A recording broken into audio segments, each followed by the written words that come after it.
When the Civil War ended in 1865, the United States government was able at last to turn its attention to other matters, and taming the West became a priority. 2 years earlier, the Arizona Territory had been created, offering a new promise of opportunity and possibility. But with that promise came hardship as well as peril. Like other Anglo settlers who had spread out across the new territory, those who established themselves in the Verde Valley faced numerous challenges. These included conflicts with the indigenous people, who also were pursuing a better life. Well, in many ways, of course, the Yavapais and the Apaches and other groups are the pioneers in Arizona. But it's also important to recognize that Indian groups entered the 1860s with hopes and expectations and ideals, and the pace of change, the quickness with which America sought to gain administrative control over these people was something they were not ready for. And so here we have these people, and we have these other people coming in, and conflict seems almost inevitable given the fact that they both want to use and occupy and define the land. As hostilities in the area escalated, the Anglo settlers demanded government intervention. But for the war-weary military, it would be some time before an effective presence could be established. The first military came in here to protect the early settlers from the raiding Indians. That took place in May of 1865. There's a small group of troops came in from Fort Whipple under Second Lieutenant Antonio Abadia of Company M of the 1st New Mexico Volunteers. They were Mexican irregulars. Most of them did not have uniforms or proper shoes or carrying muskets. They were dismounted cavalry. They marched in from Fort Whipple on foot. It took them 2 days to get here. Several early camps were established in close proximity to the Verde River, where a soldier's life, already difficult, was made even more so by the beavers that also were in camp nearby. With their dams came mosquitoes and malaria. The disease became such a problem that the Army again relocated, this time to higher ground, establishing what would become the post's final and much improved location. And so this was Camp Verde until 1878, when it was renamed Fort Verde, simply to denote permanence. By the way, this is a relatively comfortable place to be stationed. This post had running water to every building. We had bathhouses, we had gardens, and we had telegraph. And of course, with the river directly below us, the fishing and the hunting was quite good around here. So, although isolated, this is a very comfortable place for the troops to be assigned. The soldiers enjoyed being stationed here. They didn't like being in the Army particularly, or being out west, but this was a better site to be at than many were. The fort consisted of 22 buildings constructed of adobe and wood, as well as a parade grounds on 55 acres. Like the other forts in the territory at that time, Fort Verde bore little resemblance to its modern-day stereotype. When we think popularly of a fort in the concept of Hollywood, it's a stockaded place with a front gate and guards, in towers watching for the attack on the fort. Well, the attack on the fort only happened in a handful of cases in the entire history of the Trans-Mississippi West, and the forts themselves were simply almost a civilian-style community with no protection around them, and so they were totally different than what one might perceive of from the standpoint of television and motion pictures. Although the forts were very much military posts, they also were bastions of everything that was cultural, economic, and civilized in the minds of the Anglo settlers. They were miniature communities in the sense that everything happened there. This is often overlooked.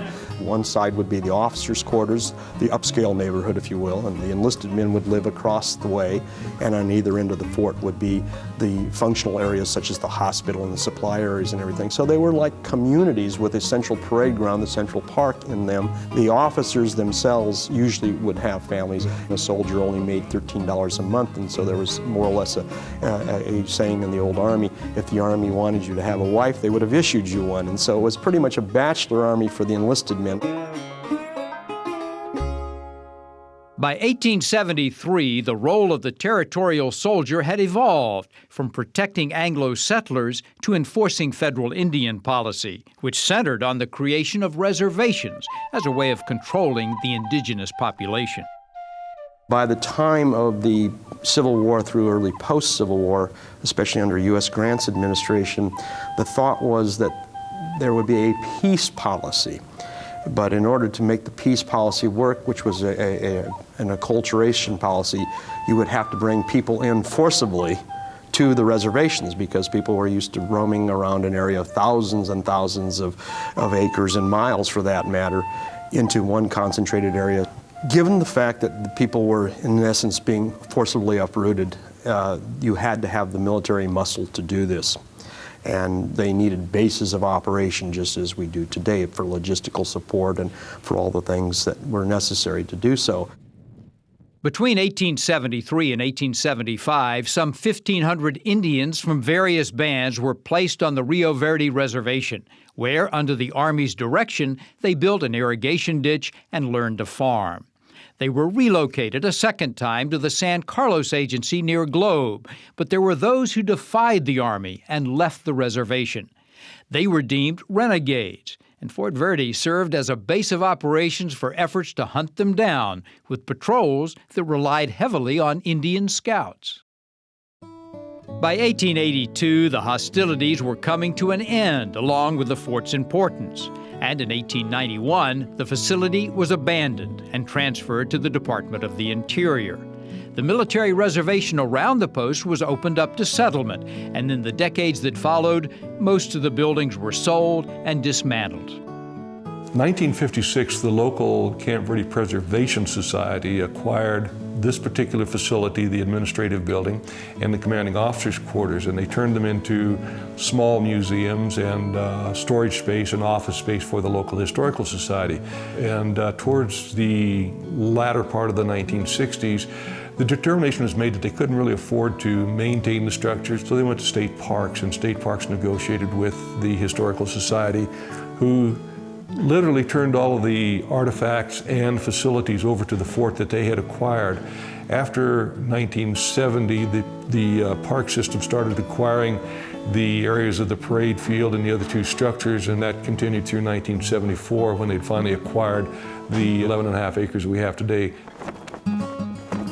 Fort Verde continues to be an important part of the local community, for the residents, many of whom are descended from the original settlers, and for visitors who are offered a unique look back in time. At annual events like the History of the Soldier, the past is vividly brought to life. It's our military timeline celebration. We pay tribute to the soldiers, past and present. Personally, it's my favorite event of the year because we get all kinds of reenactors that represent all periods, paying tribute to all the soldiers. So all of these reenactors come out and they have a passion and a desire to promote history for the public, and so we have weapons demonstrations, we have cannons being fired, and they get a chance to become one with the history that's actually a living history. Fort Verde is 137 years old, and with it we have a chance to see what life was like for the frontier, the folks that lived out here, for the military that lived out here, for the commanding officers' wives, the Buffalo Soldiers, for everybody. When you walk through, you get a glimpse into the past. Without it, we don't have that history.